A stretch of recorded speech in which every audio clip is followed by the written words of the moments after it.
Rajasthan university campus में अचानक आपने गिरफ्तार कर लिया गया। आपने थोड़ी बहुत भी आशंका ही कोई गिरफ्तारी की। धरना स्थल पर सांसद हनुमान बेनीवाल बोलिया भी हा कि या नहीं हुए कि मैं घर चला जाऊं और आप निर्मल ने पकड़ने के लिए गाड़ी भेज दी और अगले दिन ही जो कार्रवाई हुई बा हुई। तो एक कई वजह लग रही कि भाई तरीका की बात बोली और अगले दिन गिरफ्तारी हुई। आप बताया कि जो राहुल गांधी है वह आपके लिए 3 वकील भेजा है, तो कई राजस्थान की कांग्रेस इतनी सक्षम नहीं है कि मामला ने सुलझा पाती, जो केंद्र कांग्रेस ने सपोर्ट लगाना पड़ो। निर्मल चौधरी भी बहुत ज्यादा हवा आएगी ही, बाकी अकड़ निकालनी जरूरी है, अकड़ ठिकाने लगानी जरूरी है। तो कई कहना चाहिए आपको अक्सर पुलिस के साथ में आक्रोशित व्यवहार देखे जावे, तो लोगों भी कह रहे हैं कि हर धरना पर पुलिस भिड़ना जरूरी है। लोग आपकी गाड़ियां का शौक ने लेके भी तरह तरह की बातें कर रहे हैं कि आप अलग अलग प्रकार की गाड़ियां ले रहे हो, भी पीछे का ही राज्य है। इन मुश्किल दौर के मायने कौन कौन लोग जो आपके साथ खड़ा रहा।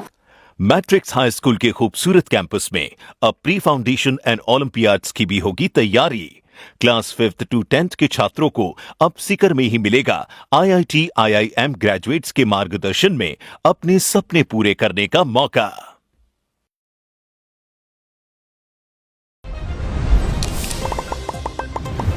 नमस्कार, खमागणी, राम राम। आपका स्वागत है झलको मीडिया पर। मैं नंदिता आपके साथ।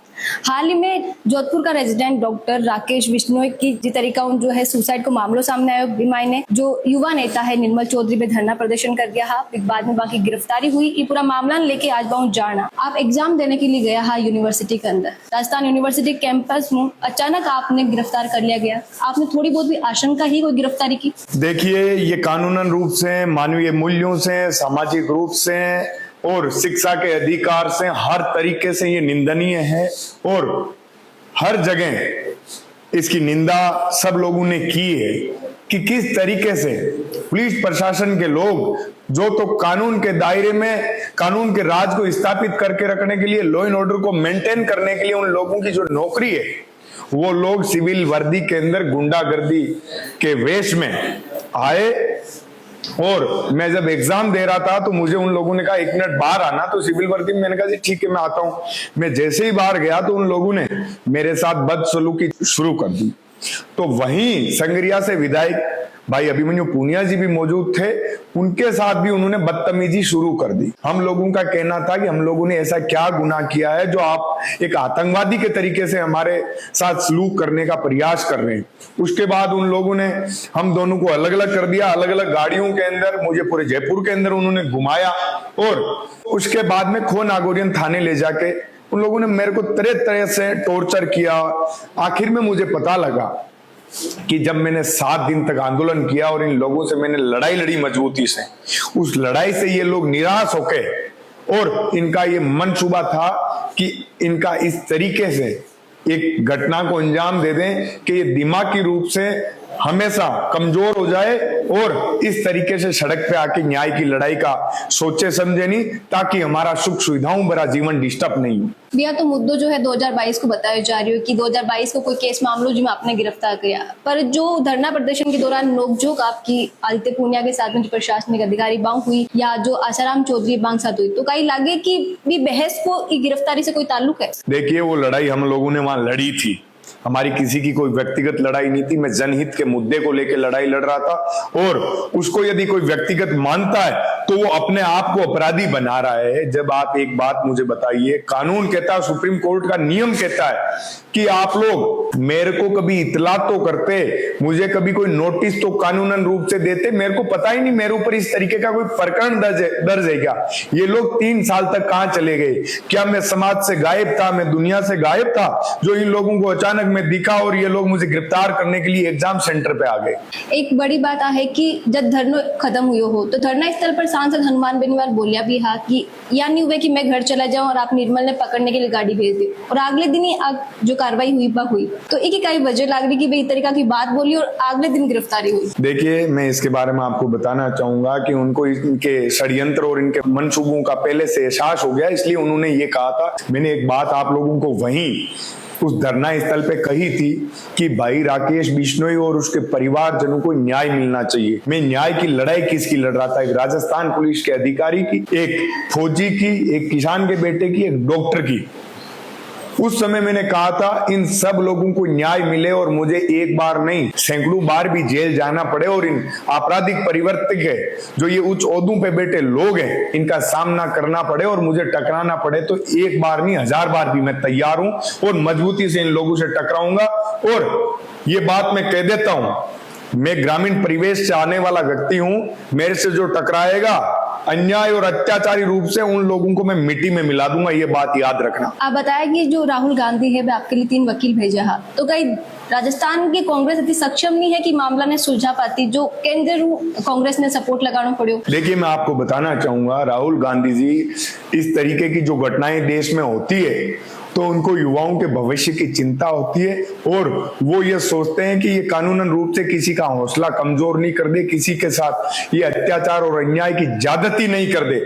उसके लिए उन्होंने अपनी जो लॉयर्स की टीम है उस टीम को मेरी मदद के लिए न्यायपालिका के समक्ष हमारे इस न्याय की लड़ाई को जीतने के लिए भेजा था और आखिर में हम लोग जीत गए और ये अति उत्साहित अधिकारियों के मुंह पे बड़ा तमाचा लगा था और इनकी अकल भी ठिकाने आई है। मैं तो ये कहना चाहूंगा आपके माध्यम से अब भी उनकी अकल ठिकाने आ गई हो और उन लोगों को लगता है कि हम लोगों ने आवेश में आके कोई गलती की है तो मैं तो माफ करने के लिए भी तैयार हूं, क्योंकि मेरी तो संघर्ष की आदत है। इस तरीके के लोग जीवन में कितने मिलेंगे, कितनों से टकराना पड़ेगा, भिड़ना पड़ेगा, मैंने सब चीजों की तैयारी कर रखी है। और एक इन लोगों को मैं आगाह करूंगा, इस तरीके की घटना को आप पुनरावृत्ति करने का किसी आम व्यक्ति के साथ भी प्रयास किया तो सोच लेना कि ये षड्यंत्र करने के बजाय आप लोग आमने सामने टकराने की हिम्मत रखा करो। पीठ पीछे छुरा घोंपने का काम तो राक्षस लोग करते हैं। यह क्या बताया कि आपने गिरफ्तार करने के बाद तरह तरह टॉर्चर भी कराया गया है, आपने धमकी भी दी गई है कि आपके परिवार के सदस्य ने, आपकी बहना ने जो है जेल में डाल देना, और धरना स्थल के दौरान भी आप पर FIR दर्ज करने की बात बोली गई है पुलिस अधिकारी की तरफ। तो कहीं आपने अब लाग रही है कि आगे भी जिस तरीका 2022 का मामला अब गिरफ्तार करके लेके आप गया, तो ये मामला में भविष्य में आपने गिरफ्तार कर सके वापस? देखो मैं आपको बताना चाहूंगा, जिस मनुष्य की प्रवृत्ति इस तरीके से षड्यंत्र करने की पड़ चुकी हो वो व्यक्ति कभी भी ऐसी घटनाओं को अंजाम दे सकता है। तो उन लोगों को मैं पहले से चेता रहा हूं कि आप लोग जिस तरीके से मुझे थाने में टॉर्चर कर रहे थे, एक आतंकवादी की तरह, एक हत्यारे की तरह, एक रेपिस्ट की तरह, तो मैं आप लोगों को यह समझा देता हूं कि आप लोग मुझे कह रहे थे तेरे परिवार को बर्बाद कर देंगे। जब मैं इन लोगों से सामने झुका नहीं, थका नहीं, हारा नहीं, तो इन लोगों ने ये तेरी बहन को जेल में डाल देंगे, तेरा परिवार तोड़ देंगे, मैं देखता हूं फिर आगे कैसे तू हमारे सामने खड़ा रहता है। तो इससे पहले आप लोग ये सोच लेना कि मेरे गोली मार के इन सारे कामों को करने का अंजाम सोचना, वरना जब तक मेरी सांसें चल रही है मैं जीवित हूं, इस तरीके के अन्याय और अत्याचार प्रिय रास्ते पे आप लोग चलोगे तो मैं आप लोगों को जीतने नहीं दूंगा। इन मुश्किल दौर के मायने कौन कौन लोग जो आपके साथ खड़ा रहा? देखिए मैं आपको बताना चाहूंगा, इस समस्त पूरे कांग्रेस परिवार का धन्यवाद करूंगा, राहुल गांधी जी का धन्यवाद करूंगा। जहां राहुल गांधी जी का नाम आ जाता है वहां पूरे देश की कांग्रेस का नाम आ जाता है। मैं बड़े भाई हनुमान बेनीवाल जी का भी धन्यवाद करूंगा कि सामाजिक रूप से उन्होंने भी मेरी आवाज को बुलंद करने का काम किया और मेरे इस बुरे दौर में मेरा समर्थन और साथ करके मुझे मजबूत किया। कभी आप सोचा कि छात्र राजनीति करता हुआ वो दौर भी आई या इस तरह की जो चीजें भी बर्दाश्त करनी पड़ी? जी बिल्कुल, देखिए मैं ऐसे दौरों का बार बार सामना करता हुआ आया हूं और मैं थकने वाले और हारने वालों में से नहीं हूं, क्योंकि मेरे को चुनौतियां जो होती है उनसे लड़ने में मजा आता है, ताकि इस देश और प्रदेश के युवाओं को भी कुछ सीखने को मिले कि जहां भी न्याय की बात आती है, चाहे सामने वाला कितना भी छोटा या बड़ा क्यों नहीं हो, किसी भी ओहदे पे क्यों नहीं हो, हमेशा मजबूती से टकराना है ताकि वो दोबारा इस तरीके की घटनाओं की पुनरावृत्ति ना कर पाए। कुछ लोग आपकी गिरफ्तारी ने जो कायरता बता रहे हैं पुलिस की और जो है सरकार पर भी आलोचना कर रही है, बट एक कुछ लोग यहाँ का भी सोशल मीडिया पर जो यह कह रहा है कि जो आपके खिलाफ एक अभियान चला रखा है कि निर्मल चौधरी की बहुत ज्यादा हवा आएगी ही, बाकी अकड़ निकालनी जरूरी है, अकड़ ठिकाने लगानी जरूरी है, तो क्या कहना चाहूंगा? देखिए मैं जनहित के मुद्दों के लिए लड़ता हूं और इसमें पक्ष और विपक्ष दो होते हैं। कुछ लोग अन्याय प्रवृत्ति के होते हैं, क्योंकि कुछ लोग न्यायप्रिय लोग होते हैं। जो न्यायप्रिय लोग हैं वो इस तरीके की मानसिकता रखते नहीं है। जो कुंठा से भरे हुए लोग रहते हैं उन लोगों को अच्छाई में भी बुराई ढूंढने की आदत होती है, उनका कोई इलाज नहीं है। कुछ लोग तो भगवान में भी बुराइयां ढूंढ देते हैं, तो मुझे इन लोगों की परवाह भी नहीं है। आपको अक्सर पुलिस के साथ में आक्रोशित व्यवहार देखे जावे, तो उन लोगों भी कह रहे हैं कि हर धरना पर पुलिस भिड़ना जरूरी है। देखिए मैं आपको बताना चाहूंगा, जो ये आंदोलन हमारा 7 दिन चला, आपने बड़ी बारीकी से इसकी रिपोर्टिंग की है, तो आपने देखा होगा हम 2 दिन तक तक गांधीवादी तरीके से आंदोलन को किया और आंदोलन को आगे बढ़ाया। पीड़ित परिवार की आवाज को बुलंद करने का काम हम कर रहे थे। आंधी तूफान बारिश का इतना भयंकर सामना कर रहे थे, तो वो जो परिजन है वो बहुत दिनों से कुछ खा पी नहीं रहे थे। उन लोगों ने कहा कि हमारा इस तरीके से स्वास्थ्य ठीक नहीं रहेगा तो हम लोग आगे इस न्याय की लड़ाई को नहीं लड़ पाएंगे, इसलिए एक यहाँ छोटा सा टेंट लगा दिया जाए तो हम हमारी आवाज को जब तक सरकार बात नहीं मानेगी बुलंद करते रहेंगे। एक बात आप लोग सोचिए, गांव में कोई पशु पक्षी, कोई कुत्ता बिल्ली भी बारिश में भीगता है तो मानवता के नाते आम आदमी भी कोई कपड़ा या कुछ वस्त्र डालने का काम करता है जिससे वो बीमार नहीं हो, ठंड नहीं लगे। तो मैं इस राजस्थान की राजधानी में उस पीड़ित, उस ग्रामीण परिवेश के लोगों के उस आवाज की बुलंदी के लिए यदि वहां टेंट लगाने का हमने प्रयास किया तो इसमें कोई लोकतंत्र के अंदर अन्याय वाला काम नहीं किया। हम कानून और नियमों के अनुसार हम बैठे बैठे हमारी आवाज को बुलंद कर रहे थे।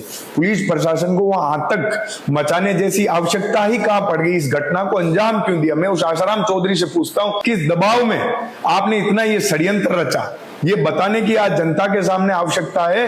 जनता पुलिस प्रशासन और आला अधिकारियों से ये बात पूछना चाहती है कि आपने किस प्रेशर में, हमारे संज्ञान में ये भी आया कि उनको मोटी रकम मिली इस मामले को रफा दफा करने के लिए, सेटलमेंट करने के लिए, इसलिए उन्होंने भरसक इसका प्रयास किया। जब उनका ये मंसूबा पॉसिबल नहीं हुआ और हमने सरकार से न्याय की लड़ाई को जीत लिया, तब उन्होंने ये सोचा कि इसको व्यक्तिगत लड़ाई बना के इसको कैसे जैसे मैं टॉर्चर करके इसका खात्मा करूंगा, इसकी राजनीतिक हत्या करूंगा। आपने एक तो गुस्सा क्यों आवे, कहीं अगला की प्रतिक्रिया देख के आवे या आपका व्यवहार में ही है? जी देखिए, मैं 2 दिन से आप सब लोगों ने देखा कि शांति प्रिय पूरे दिन हम लोग बैठे बैठे सड़क पे संघर्ष कर रहे थे। जब सामने से कोई आएगा और आमने सामने होके यदि लड़ाई को लड़ेगा तो हम लोग इतने कमजोर नहीं है कि हम टकराए नहीं, हम उससे दोगुनी ताकत से टकराएंगे। लोग कह रहे हैं कि जो आपको आकर्षित रवैया है वो कटे ना कटे आपको जो भविष्य है के निर्माण में एक बाधा रूपी दीवार खड़ी कर रही हो। देखिए, मैं मेरे कर्मों को मेरा भविष्य मानता हूँ,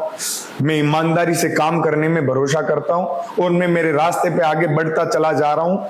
ये बात यदि लोगों को ठीक लगेगी, समझ में आएगी तो ठीक है, नहीं तो कोई मेरे ठेका थोड़ी लगा हुआ है जीवन के अंदर कि मैं कुछ बनूंगा या नहीं बनूंगा तो ही ये संघर्ष करूंगा। मैं इसी रास्ते पे समाज की और लोगों की जनहित के अंदर सेवा का काम करता जारी रखूंगा। जैसे आप बताया कि पुलिस कर्मियों की तरफ जो आपके परिवार ने भी इन्वॉल्व करने की कोशिश करी गई, तो माता पिता अक्सर खुद का बच्चा की चिंता करे, तो इस घटना के बाद में आपका माता पिता की तरफ चिंता जाहिर करी गई या आपकी तरफ का भी हौसला और बुलंद हुई गया? माता पिता बिल्कुल चिंता करते हैं और हर माता पिता के लिए अपना बच्चा प्यारा होता है।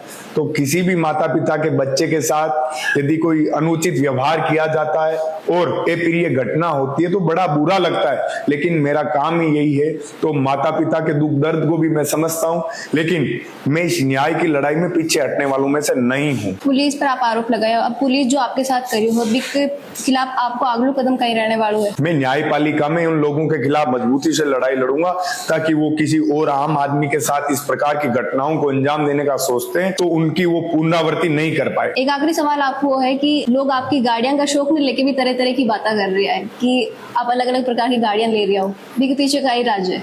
देखिए, मैं आपको एक बात बताना चाहूंगा, मेरे मजबूत साथियों का परिवार है, वो सब लोग ये चाहते हैं कि मैं इस लड़ाई में, इस जनहित के कार्य में संसाधनों से किसी भी तरीके से कमजोर ना पड़ूं, इसलिए हम 150 साथी साथ में चलते हैं। इसलिए हमें गाड़ियों की भी आवश्यकता पड़ती है, तो वो नहीं होंगी तो हम लोग पैदल तो कहाँ जाएंगे। जैसे कि आप सुना, जो युवा नेता निर्मल चौधरी है, जो पुलिस बांखक बर्ताव करी या जो गिरफ्तारी बांकी करी गई है, तमाम सवालों का जवाब दिया। ये पूरा मामला देखता हुआ इस पूरा वीडियो पर आपका कोई विचार है कमेंट में लिखकर जरूर बताओ, क्योंकि दर्शकारी राय माने लिए काफी मायने रखे। साथ ही वीडियो ने ज्यादा से ज्यादा लाइक करो, शेयर करो, बनाए रखो झलकों पर आपको प्यार और विश्वास। खमा गणिसा, राम राम।